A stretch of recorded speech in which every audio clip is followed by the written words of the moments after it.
The Minnesota Wild, and we talk about a team that always seems to underachieve. They're like the poster child of underachieving.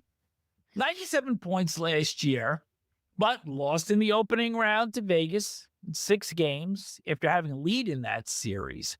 The last time they won a playoff round was in the opening round against the St. Louis Blues 10 years ago. And I want to talk to personnel first here. Aside from Marc-André Fleury retiring, they also lose Frederick Gaudreau, traded to Seattle. Justin Brazeau signed as a UFA by the Pittsburgh Penguins, and Gustav Nyquist, as we just said a few minutes ago, signed as a UFA by Winnipeg. Their pickups, Vladimir Tarasenko, in a trade with Detroit for futures. Nico Sturm signed as a UFA from the Stanley Cup winning Florida Panthers. Cal Peterson, potential maybe third-line goaltender, signed as a UFA. Last played with the Flyers in 23-24. Nicholas Aube-Kubel signed as a UFA from the Rangers, and Tyler Pitlick signed as a UFA from New York as well. And re-signing with the Wild as a pending UFA left wing Marcus Johansson. Where I'm going with this, Neil, is Bill Guerin now had money to work with, at least you would think.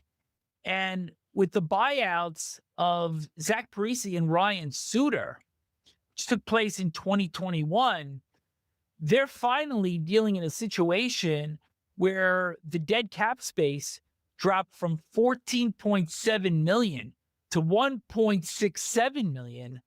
And we know that Kirill Kaprizov is going to become a UFA after this season. He's currently making $9 million a year. Club has $9.4 million currently in cap space.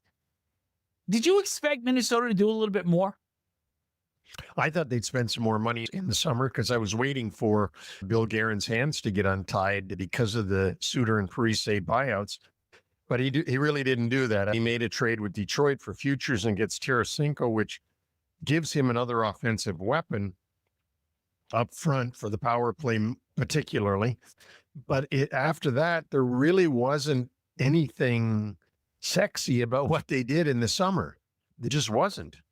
Oh, and this kind of fits into what we have seen with the Wild really over the course of the last decade, that they're a team that's good enough to make the postseason, but they're never good enough to make an impact. And what we have seen here, if they even make the playoffs in 26, it falls right in line with that.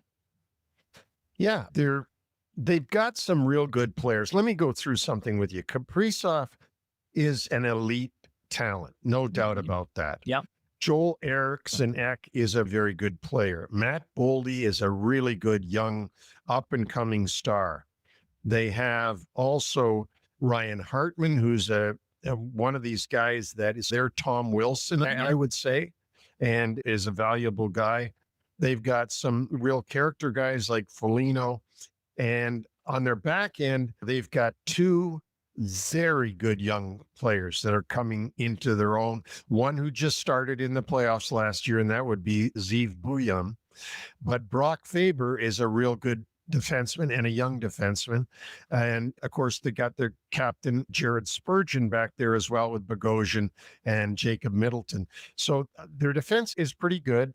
They don't have the offensive weapons. If Matt Zuccarello, at his age, is still playing on the first line, I don't think that's a good indication of a great offensive team.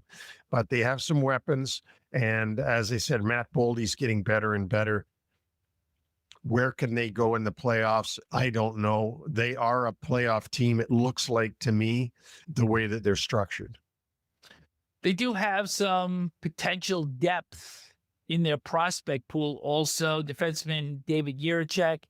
And then bottom 6 forwards, potentially Danila Yurov and Liam Ogren. So that will certainly potentially augment this club. And wanted to point out on defense that Jonas Brodin is expected to miss the start of the season with surgery for an upper body injury. And in goal, Filip Gustavsson will be the number one, with Jesper Wallstedt expected to have the backup role with Marc-André Fleury retiring. But now, as we look at this, I still think that this is a bubble team based on what they had done during the course of the offseason, which from my chair is underwhelming.